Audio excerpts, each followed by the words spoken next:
Et bonjour à tous, j'espère que vous allez bien avec les cryptos là qui sont en train de faire une belle correction. Mais bon, en tout cas pour ma part, c'est ce que j'attendais pour pouvoir de nouveau recharger. Alors on parle pas que d'investissement, on parle pas que de crypto sur cette chaîne. Si vous ne le savez pas, on parle aussi d'entrepreneuriat et de développement personnel. Et en l'occurrence aujourd'hui, c'est du développement personnel, c'est de développement personnel qu'on va parler.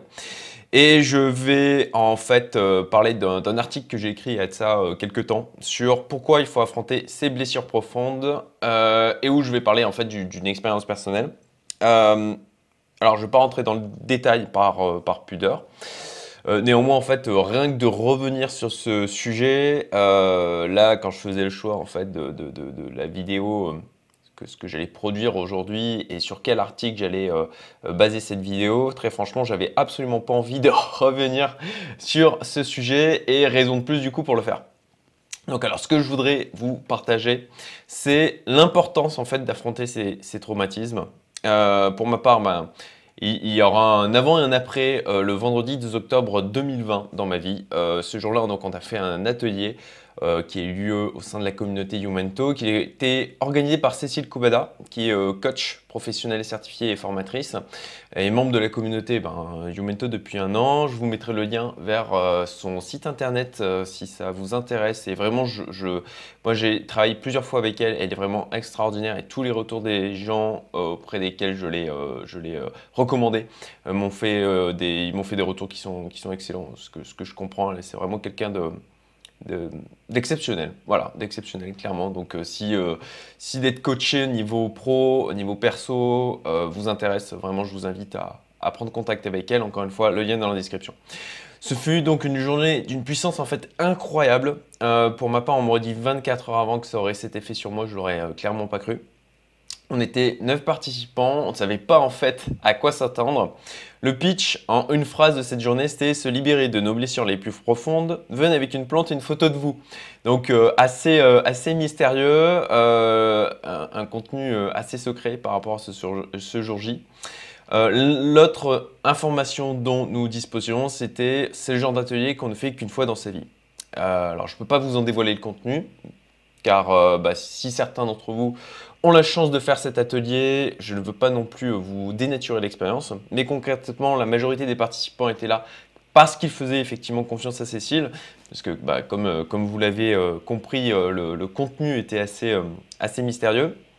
Donc on faisait vraiment confiance à Cécile sur le fait d'organiser et d'animer quelque chose qui allait nous marquer et nous permettre vraiment de progresser. Pour ma part, alors au moment où j'écrivais cet article, mais même encore aujourd'hui, hein, je suis un peu encore en train de m'en remettre.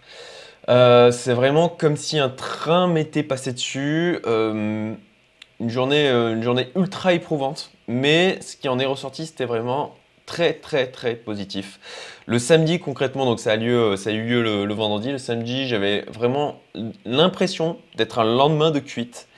Comme c'est lendemain de Nouvel An, où vous êtes voilà, vous êtes couché très tard, vous êtes fatigué, un petit peu hagard. Je me sentais même courbaturé. Non pas parce qu'on avait fait du sport, mais à cause vraiment du maelstrom émotionnel et psychologique dans lequel j'ai été emporté. En fait, cette journée m'a permis d'affronter une situation traumatisante de mon adolescence, que j'avais cherché vraiment à tout prix à refouler et à cacher, que ce soit autant à moi au final que même à mes proches. Vraiment, j'étais dans la négation absolue de ce qui s'était passé. Rétrospectivement, en fait, je me rends compte à quel point ça avait pu affecter mes émotions, mes décisions, mes réactions dans ma vie de tous les jours. C'est pour ça que vraiment, je me suis dit que c'était important de vous donner ce message en vous disant que c'est des choses qu'il faut affronter. Il ne faut pas essayer de les refouler parce que, en fait, rétrospectivement, je me rends compte à quel point ça pouvait influencer des décisions, des comportements que j'avais de tous les jours avec ma fille notamment. Voilà, je vous le partage parce que je n'avais vraiment absolument pas conscience de ça. Je suis vraiment du genre à penser qu'on est capable de contrôler son corps, son esprit, ses émotions, et vraiment dans la notion de contrôle. Mais me rendre en fait à quel point je pouvais être le pantin en fait de mon subconscient et de ce traumatisme que je tentais d'ignorer à tout prix. que j'avais caché, dont j'avais honte, hein, très sincèrement. En fait, ça m'a vraiment marqué et abasourdi. Alors, par pudeur et aussi parce que c'est pas l'objectif, là, je veux pas être dans un mode où je m'épanche sur ce qui a pu m'arriver. Je vais rester discret sur le traumatisme en question. Par contre, alors au moment d'écrire cet article, après une semaine, j'étais enfin capable d'y repenser et surtout de parler en fait de ce que j'avais vécu à mon épouse. Alors que la seule fois où elle m'avait un peu questionné sur le sujet, il y a de ça plus de 10 ans maintenant, j'avais très mal réagi et je lui avais répondu que je ne voulais absolument plus jamais aborder le sujet. Je m'étais complètement fermé sur ce sujet. Bon, j'avais mis en lien parce que en fait, en ce moment, j'en bouffe tous les jours quasiment du Libéré, délivré, La Reine des Neiges avec ma fille que j'amène à l'école le matin ou même qui demande de mettre la musique en journée. Voilà, rien que d'écrire en fait l'email et même en fait là tout de suite en vous en parlant, j'ai la chair de poule. J'ai des petits tremblements. C'est vraiment un truc qui reste, qui est pas encore complètement évacué, hein, clairement, et peut-être qu'il le sera en fin de compte, il ne le sera jamais. Par contre, vraiment le message de fond, c'est de vous dire qu'il faut affronter ce que vous avez vécu et qui vous avez fait souffrir. Après, ça, et voilà, c'est en fait le message, c'est ne vous dites pas ce n'est rien, d'autres ont vécu pire que moi, car c'est sûrement vrai.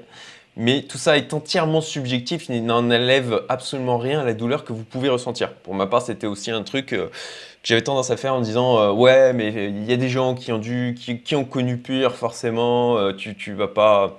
Voilà, c'est pas si grave.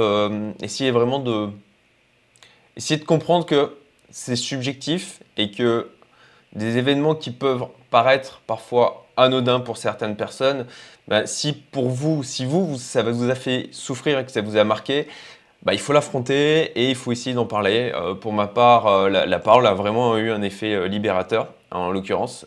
Si vous n'arrivez pas à en parler comme c'était mon cas, bah, vous pouvez commencer tout simplement à l'écrire. Pour ma part, c'est ce que j'ai fait, hein. Je détaille cette période de ma vie et j'ai envoyé des mails à mon épouse, hein, parce que j'étais pas encore capable d'exprimer en fait oralement ce que j'avais vécu. Et puis bon voilà, le message de fond, c'est vraiment affrontez-le parce que ça influe sur vos comportements, ça influe sur vos décisions d'une manière que vous ne voyez pas. Donc c'est des choses sur lesquelles il faut travailler et qu'il ne faut pas tenter à tout prix de cacher et encore une fois, hein, je me répète, hein, mais de ne pas affronter. Et si vous êtes intéressé par ce type d'expérience, concrètement qu'on a rarement l'occasion de faire dans sa vie, vous pouvez contacter Cécile. Et puis bon, si c'est le genre de choses qui vous intéressent et que c'est le sujet de développement personnel, de l'entrepreneuriat et de l'investissement, c'est des sujets qui vous intéressent et que vous voulez échanger avec des personnes qui sont comme moi, hein, vous voyez la manière dont je peux communiquer sur ces sujets à travers la chaîne. Et concrètement, c'est des gens qui sont dans la même démarche que j'ai regroupé au sein de la communauté Youmento. Et je vous invite à postuler. Le lien est en description. Voilà, j'espère que ça vous aura fait réfléchir. Je termine pas par la petite blague de fin parce qu'en fait, je me rends compte que je l'avais déjà utilisée. C'est pas évident à chaque fois de trouver des nouvelles blagues et en l'occurrence, je vois que celle-là, je l'ai utilisée 2 fois dans un article. Voilà, je vous souhaite une excellente journée et je vous dis à bientôt. Salut!